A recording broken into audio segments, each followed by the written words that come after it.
Halo, Assalamualaikum. Berjumpa kembali di channel Siwar TV. Majelang, Ruhut bongkar isi dapur internal Partai Demokrat sebelum isu kudeta merebak. Ditulis oleh Ferry Padli di siwar.com. Tidak ada angin, tidak ada hujan, karena baru saja sudah kongres, yakni pada 2020 silam. Tiba-tiba AHY menggelar konferensi pers. Ia mengatakan kalau ada beberapa pihak yang ingin mengkudetanya dari kursi Ketua Umum Partai Demokrat. Pada saat konferensi pers itu sebenarnya ada 3 pokok bahasan yang dia sampaikan. Pertama, terkait banyaknya musibah yang terjadi di Indonesia saat ini, mulai dari tragedi pesawat Sriwijaya Air, tanah longsor, banjir bandang, hingga erupsi Gunung Semeru. Kedua, kondisi pandemi yang semakin gawat, yakni rumah sakit hampir penuh, sedangkan kasus COVID-19 semakin tinggi. Ketiga, adanya upaya pengambil alihan kekuasaan Partai Demokrat secara paksa. Tapi karena isu ketiga ini yang paling menarik untuk dibahas, kedua hal yang disampaikan AHY tersebut kurang diperhatikan oleh masyarakat dan media. Pemberitaan media lebih banyak menyoroti terkait rencana pelengserannya daripada pandangan AHY terkait bencana alam dan kasus COVID-19 meningkat. Awalnya, ia tidak mengatakan secara gamblang siapa saja yang ingin mengkudetanya tersebut. Tetapi AHY hanya menyebutkan ciri-cirinya saja. Pertama, kader Partai Demokrat aktif. Kedua, kader Partai Demokrat yang diberhentikan 9 tahun lalu karena terlibat kasus korupsi.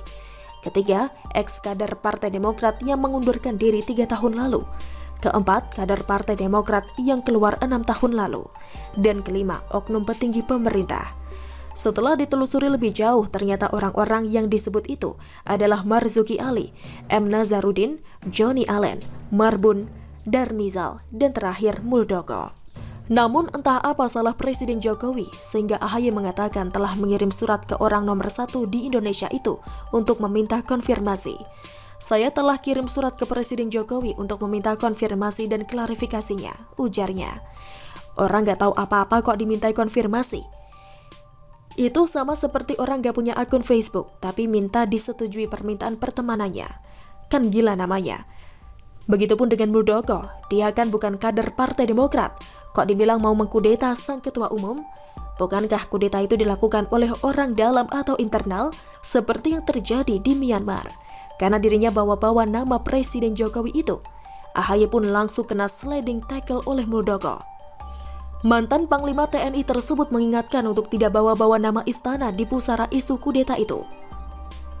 Jangan sedikit-sedikit istana. Jangan ganggu Pak Jokowi dalam isu ini. Beliau tidak tahu sama sekali tentang isu ini, ujar Muldoko, 1 Februari. Lantas, apa yang sebenarnya terjadi? Kenapa pula AHY yang terpilih sebagai Ketua Umum Partai Demokrat secara aklamasi itu bisa diterpa isu kudeta? Bukankah orang yang kalau dipilih secara aklamasi itu berarti dia gak punya lawan? Begini ceritanya. Seperti yang disampaikan oleh mantan kader Partai Demokrat, Ruhut Sitompul. Ruhut mengaku akhir-akhir ini memang banyak kader Partai Demokrat menemuinya. Mereka curhat mengenai kondisi partai berlambang bintang Mercy itu saat ini yang berbeda dengan sebelumnya. Selain itu, mereka juga menyampaikan keluhan-keluhan serta masalah yang timbul pasca AHY jadi ketua umum. Salah satunya adalah keluhan yang datang dari daerah. Kalau dulu DPP berkunjung ke daerah, pakai modal sendiri, jadi gak membebani daerah. Beda dengan sekarang, DPP minta dibiayai oleh daerah. Padahal keuangan mereka bisa saja terbatas, termasuk juga soal pilkada. Daerah harus bayar ke DPP di era AHY ini. Masalah lain yang muncul adalah di internal Partai Demokrat, banyak yang bisanya hanya menjelat saja. Padahal mereka sudah layak mengkritisi SBY yang telah membuat partai seperti kerajaan saja. Kursi kekuasaan dipegang oleh bapak, kemudian diturunkan kepada anak. Dan si anak jadi ketua umum hanya karena faktor bapaknya saja, bukan karena prestasi ataupun karena rekam jejak yang baik selama ini.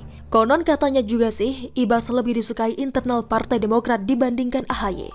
Karena dia inklusif atau memposisikan diri sama dengan orang lain, sedangkan AHY cenderung eksklusif. Dan Ibas juga memiliki pengalaman politik yang lebih panjang daripada AHY. Nah, atas dasar itulah muncul riak-riak kader ingin Partai Demokrat #2021 ganti ketua. Jadi fix, Ini sebenarnya kesalahan AHY sendiri yang tidak punya jiwa kepemimpinan yang kuat, sehingga kader partainya saja pun tidak mau patuh kepada dirinya. Apalagi sekarang bobroknya sudah kelihatan satu lagi, yakni kekanak-kanakan.